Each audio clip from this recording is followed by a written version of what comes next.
Ahoj, zdravím všechny příznivce motocyklů a eventuálně speciálně značky Royal Enfield.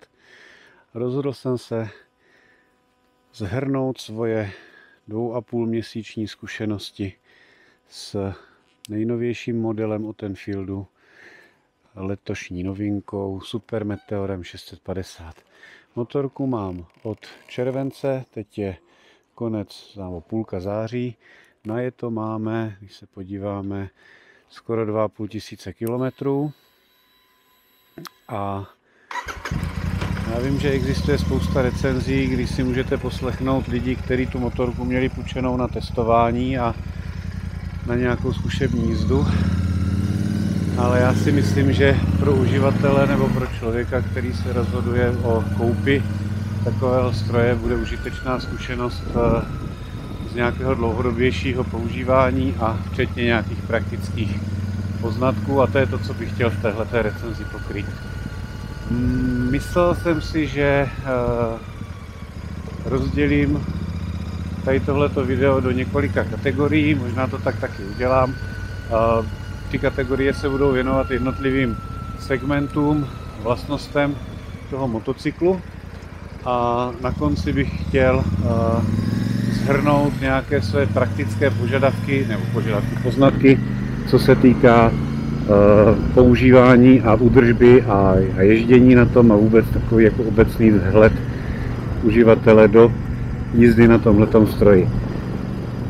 První kategorie nebo první kapitola, kterou bych chtěl v tomhletom videu okomentovat, je vzhled motorky. No, co si budeme vykládat, je to asi jeden z hlavních důvodů, proč já ten stroj mám, proč jsem ho pořídil, protože hned jak jsem teda viděl představení tohoto modelu, tak jsem se do toho docela zamiloval. Mně se cruisery obecně líbí docela dlouho.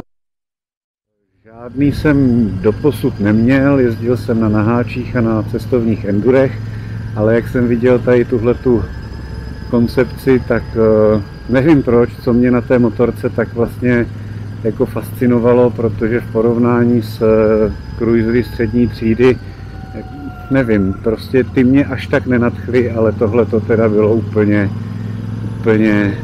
jako blesk z čistého nebe. No, vydržel jsem to asi měsíc a půl o tom přemýšlet a přesvědčovat se, že to nepotřebuju, tu motorku. No a konec jsem vybral prachy a šel jsem pro ní. A doteďka teda si užívám to, jak ta motorka vypadá. Kdekoliv projíždím, tak se lidi koukají, ohlíží se, takže ona vzbuzuje pozornost i u okolostojících, takže není to jenom jakoby moje záležitost. Často se lidi ptají, jestli je to Harley. Vypadá to jako dospělá motorka, přestože je to jenom v uvozovkách 650, ale myslím si, že vůbec není na škodu ten objem, k tomu se dostaneme v druhé části nebo v nějaké další části té recenze, kterou budu věnovat motoru. Ale obecně řečeno, ta motorka vypadá úplně jako dokonale. To, že je dostupná v několika variantách, to se najdete kdekoliv na internetu. Mě teda učarovala úplně nejvíc ta červená kombinace s tou slonovinovou, takže Celestial Red model, který teda oproti těm standardním dvěma nižším řadám se kromě laku liší v tom, že má tady to plexi a dodává se vzadu s opěrkou spolujezdce, kterou já už teda mám odmontovanou, protože vzhledem k tomu, že motocykl používám i jako dopravní prostředek, tak potřebuju úložný prostor, takže jsem dozadu namontoval kufr, který jsem už měl předtím na několika dalších motorkách. Další kategorie, které bych se chtěl věnovat, je ergonomie. Ta souvisí s tím vzhledem, tím, jak je ta motorka postavená a tím, jak se na ní jezdí. Je to cruiser, takže poses je nízký, poloha je taková relaxovaná, uvolněná, člověk nesedí ani moc zakloněný, ani moc předkloněný. Zapomněl jsem zmínit ještě v té původní části, že kromě plexi, štítu a zadní opěrky, tady zamáváme, zadní opěrky se tady tyhle ty nejdražší modely liší ještě v tom, že mají širší touringové sedlo. Myslím si, že pro jezdce až tak velký rozdíl nebude, i když na pohled teda vypadá, že je polstrovanější i vepředu, ale markantní rozdíl je v sedle spolujezdce, kdy ty nižší modely tam mají jenom takovou plošku, kdežto tady tenhle ten touringový model, tohle touringové sedlo je dostatečné i pro dospělého spolujezdce, který se tam v pohodě vleze a nemusí se tam mačkat a nikam neklouže. Nevýhoda tohohle sedla ovšem je to, že je v jednom kuse, a druhá nevýhoda je to, že výrobci asi, když teda dodávali, respektive výrobci příslušenství, abych byl přesný, když vymýšleli, koncipovali příslušenství pro tenhle ten model, tak měli asi k dispozici ten standardní provedení, nebo to nižší provedení. A já jsem třeba narazil na problém při montáži nosiče zavazadel od firmy Hebco Becker, protože ti evidentně nepočítali s tím, že by tam bylo něco jako širšího, jo, vzadu nebo delšího s tím sedlem. Takže ukážu potom nějakou část, stopáž toho, jak jsme montovali s dcerou tady tenhle ten nosič, tam to bude jasně patrné, o čem mluvit.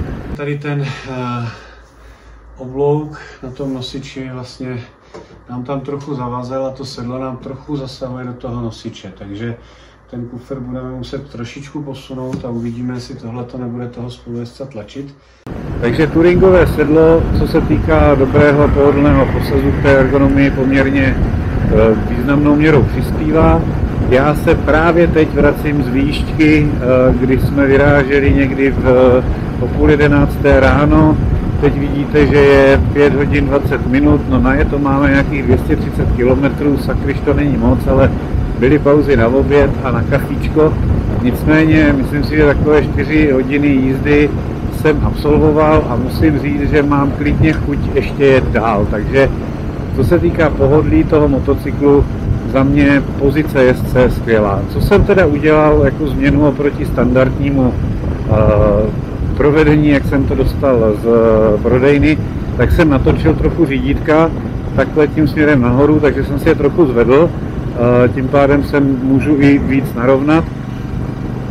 A co teda musím zmínit jako veliký plus u tohoto modelu je ten štít, protože když jsem motorku testoval tady v Brně v Popůvkách, tak tam měli ten model na testování bez toho větrného štítku. A ten se teda moc s tím nemazal, nevím, jestli mě viděl, spíš asi ne. A já jsem sice na háčích jezdil, takže jako foukání větru mě až tak nevadí, ale musím říct, že jak sedí člověk na téhleté motorce vlastně rovně, že není předkloněný tak jak na nějakých sportovnějších motocyklech, tak ten nápor větru na to tělo je poměrně značný a dovedu si představit, že prostě prát bundu po každých 3 výšťkách kvůli tomu, že na sebe nachytáte mouchy, to asi není taky úplně to pravý ořechový, co bych chtěl. Takže já jsem se rozhodl, že půjdu cestou tady toho plexištítku.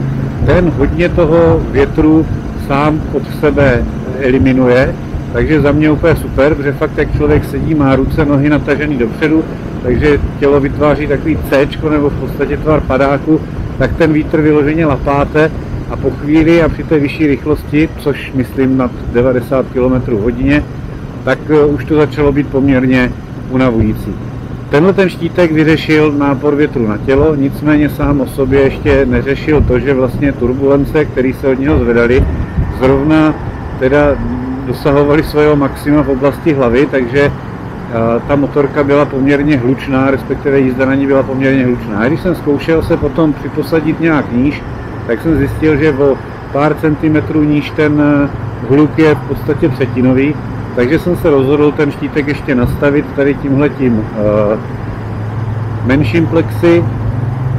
Byť to nevypadá zrovna jako typický cruiserovský prvek, tak jsem rád, že ho tam mám, protože teďka vlastně do nějakých 90 km já ten vítr vůbec neřeším ani na té hlavě, takže když se podíváte, spousta recenzentů právě zmiňuje to, že ten vítr jde od plexy přímo na helmu.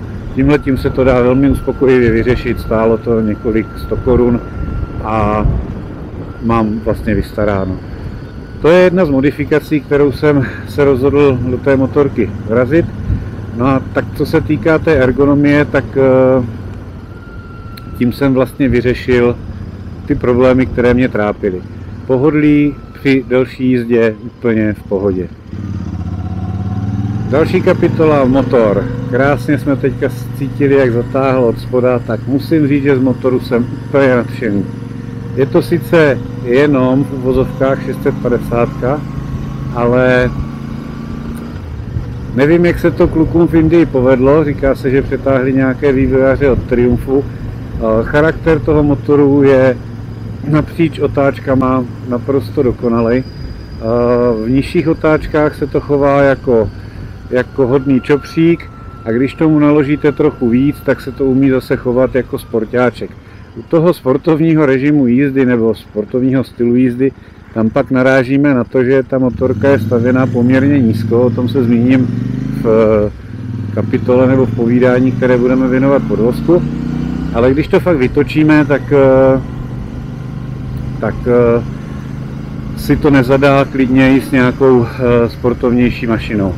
Já jsem teda udělal 2 úpravy, co se týká motoru a výfukové soustavy, respektive do motoru jsem nehrabal samozřejmě, ale pořídil jsem od firmy DNA otevřený vzduchový filtr, který se v podstatě 1:1 vyměnil za to, co tam bylo. On obsahuje i jiný kryt toho sání, které tolik nebrání průchodu vzduchu.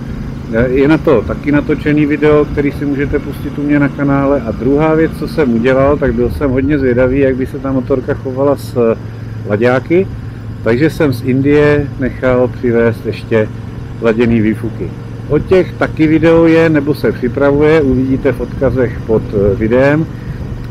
A musím teda říct, že když jsme namontovali, nebo když jsem namontoval tady tuhletu sestavu, tak už ten vzduchový filtr měl jako pozitivní vliv na zvuk a i trochu na výkon té motorky. A když jsem namontoval ty laďáky, tak jsem úplně uchvácený, protože ten zvuk je perfektní. Uslyšíte možná taky na nějakým úryvku videa. Teďka teda zvuk motoru nebo zvuk výfuku nezaznamenáváme, ale na nějakém videu určitě bude, nebo sem hodím nějakou vsuvku toho, abyste slyšeli, jak to zní.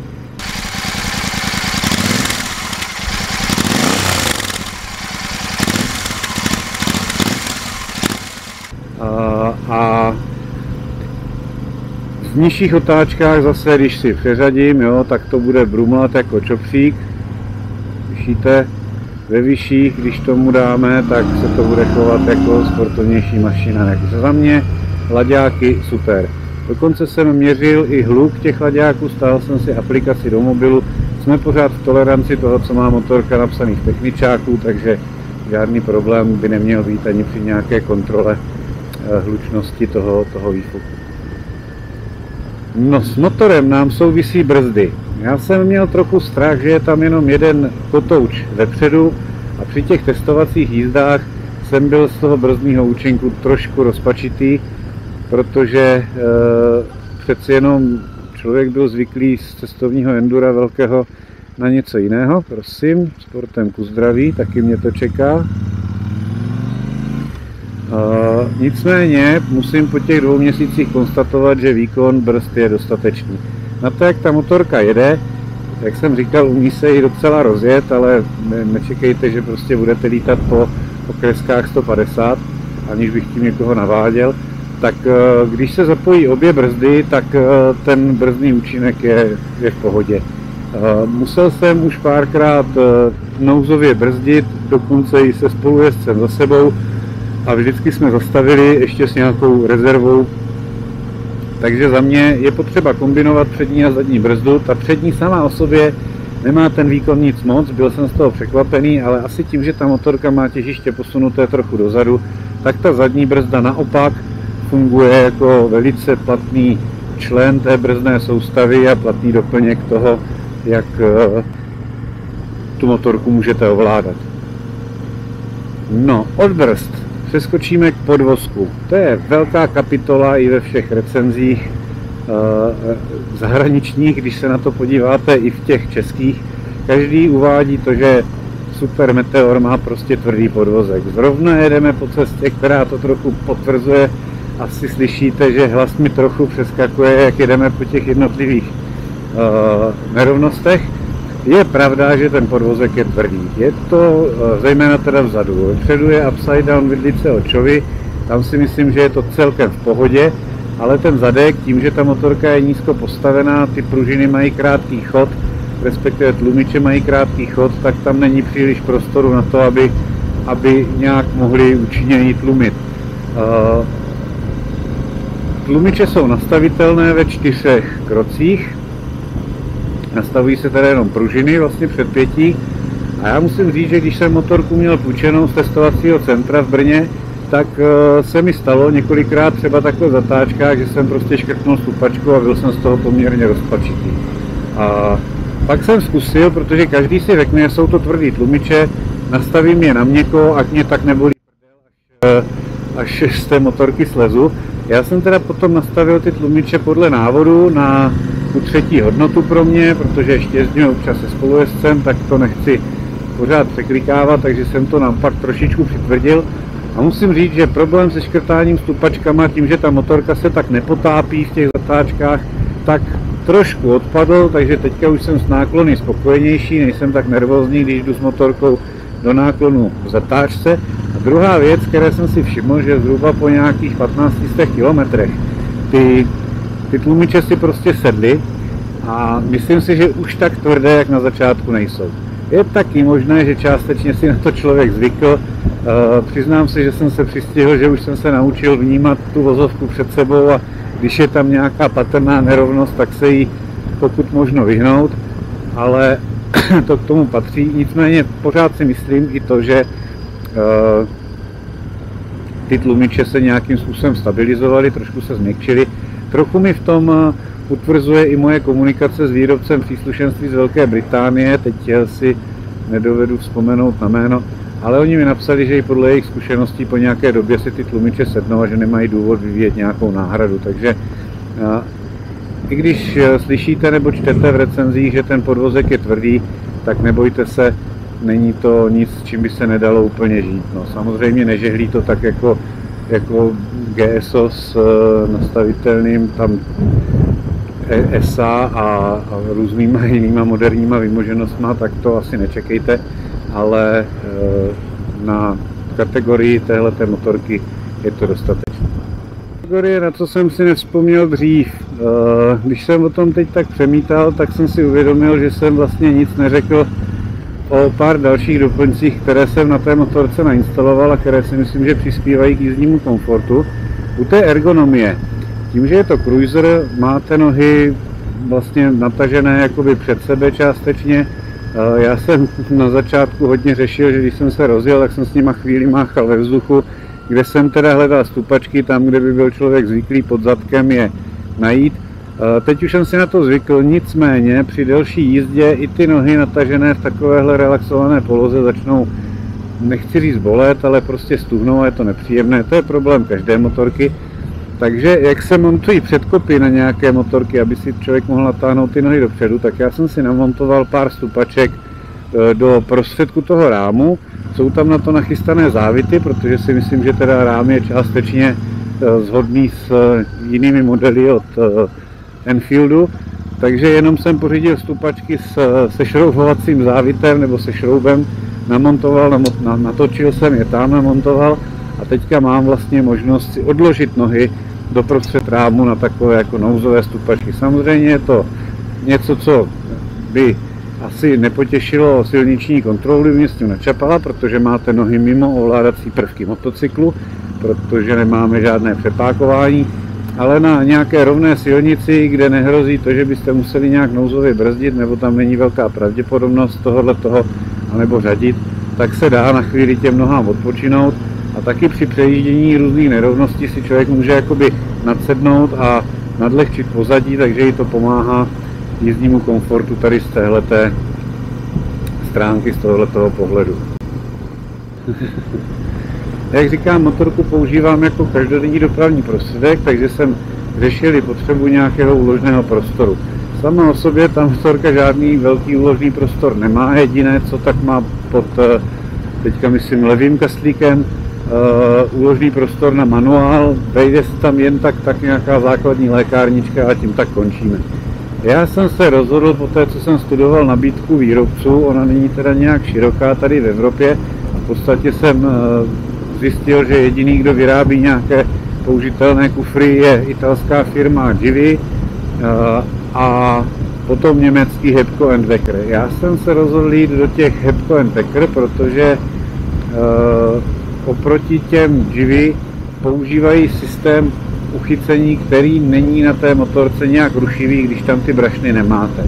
Je to otázka, jak často je budete sundávat. Já třeba s nima úplně každý den nejezdím, protože mám ještě top case, kam se mi přesně vejde to, co potřebuju, znamená taška s notebookem a nějaké základní potřeby, jako na přežití dne v práci.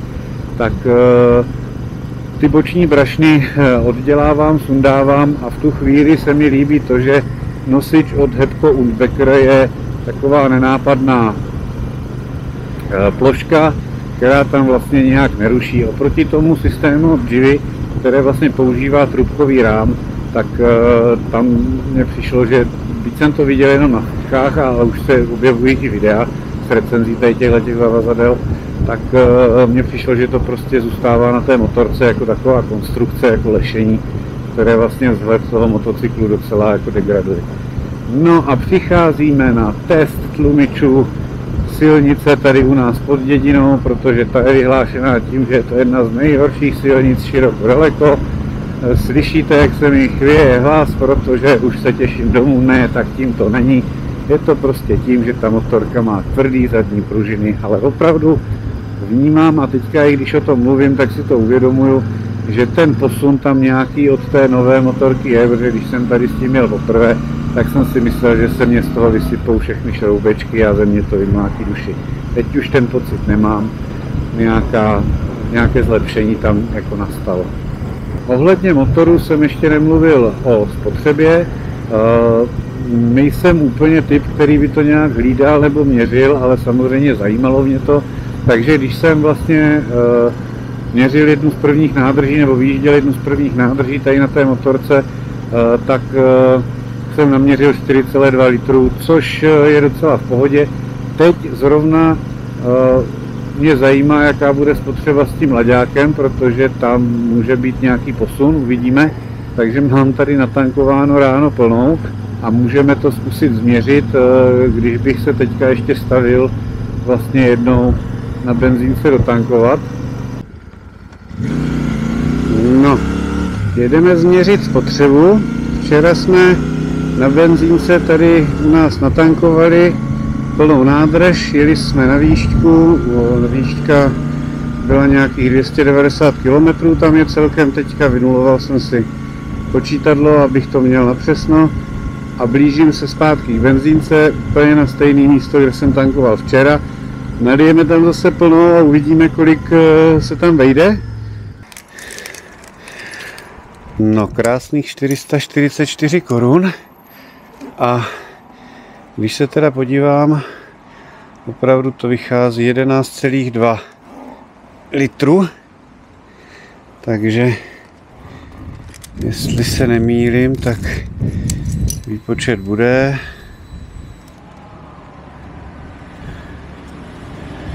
11,12 děleno 2,91. No, je možný, že mi ta motorka žere 3,82 litru na 100 km s laďákama. Děcka, vidíte to? Nebyla v tom teda žádná dálnice, nebylo v tom nic, jak jsem říkal, závodního. I když nemůžu říct zase, že by to byla nějaká úplně pomalá šontačka.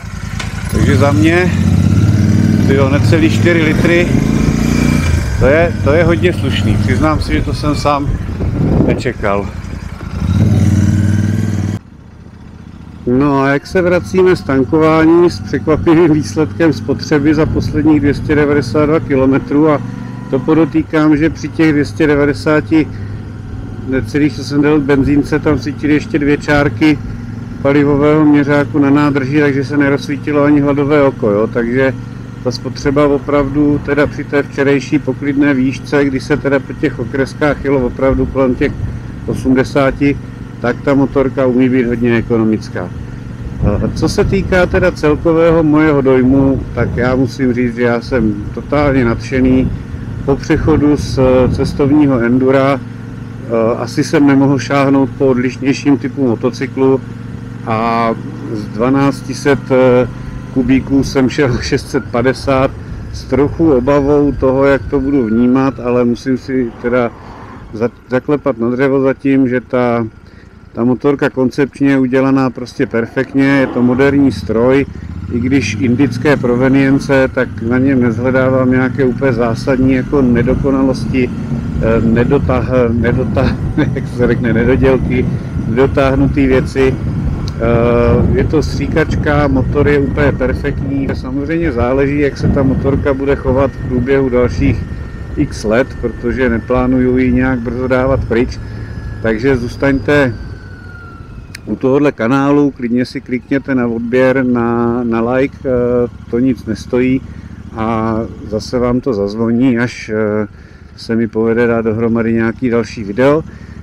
Teď mám rozpracovanou takovou komplexnější recenzi toho motocyklu, ale v angličtině, kde je i víc ukázek z té jízdy, ale ta bude až někdy, zase se dostanu k počítači. Takže zatím děkuji za pozornost, doufám, že se vám video líbilo, že jste v něm našli nějakou potřebnou informaci a pokud máte jakýkoliv dotaz, napište do komentáře, budu to sledovat a zkusím odpovědět. Čau.